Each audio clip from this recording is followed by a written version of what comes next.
Okey geng, sambung projek Wira Geran aku ni. Yang lepas aku dah cabut semua hos-hos cooler yang ada dekat Wira Geran aku ni. Hari ni aku nak cabut yang water pump pula. Tapi aku tahu, aku memang tak ada ilmu pasal benda ni. Bab ni aku nak pelatau pun tak berani tau. Dan barang-barang pun aku dah beli dah. Aku dah beli water pump Nissin. Alang-alang nak tukar water pump kan. Aku nak tukar sekali timing belt Mitsubishi, tensioner bearing dan juga oil seal. Penyakit alang-alang kan.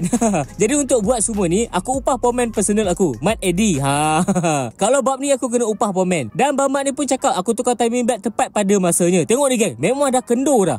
Jadi sebab inilah aku upah pomen. Aku baru tahu sebenarnya ada ikut maki dekat atas dan bawah benda ni. Kalau aku main buat je tadi, barai enjin. Enjin ni kotor lah, penuh dengan kotoran minyak. Korang rasa ni leaking dekat mana ni? Jadi sementara tu aku nak bersihkan guna enjin degreaser daripada Trion ni. Chemical ni memang mantap dan berkesan je geng. Korang hanya perlu sembuh saja dekat tempat yang ada minyak yang banyak tu kan. Lepas tu biarkan kejap dalam 1 minit gitu, dan korang tembak je dengan air. Kalau ada water jet lagi bagus. Dan ini dia geng, tengok kesan-kesan daki minyak semua dah tanggal geng. Mantap. Kalau macam ni baru semangat dah buat kerja. Kalau korang nak beli enjin degreaser daripada Trion ni, boleh tekan beg kuning dekat bawah geng. So lepas settle basuh enjin, baru semangat nak sambung balik. So akhirnya berjaya juga buka water pump. Water pump ni memang dah berkarat dah. Benda ni nampak macam okey kan, tapi bila panas jadi macam lemau. Nampak okey lagi boleh pakai tak? Bukan. Bukan.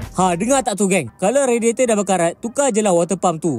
Bestnya tengok pomen buat kerja ni, kita pun boleh belajar sekali tau. Menuntut ilmu serba sedikit. So lepas settle pasang water pump ni, kena ganti oil seal pula. Agak ketat juga ya benda alah atas ni. Kalau aku buat seorang-seorang memang tak jadi. So dekat atas ni pun ada oil seal yang kena tukar juga. Oil seal ni sebenarnya macam okey je lagi, tapi alang-alang kan.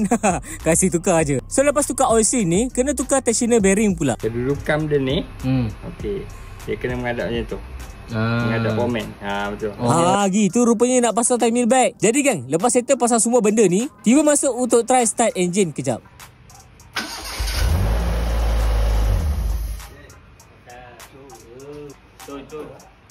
So guys, siap dah untuk hari ni. Jangan lupa follow aku untuk update seterusnya.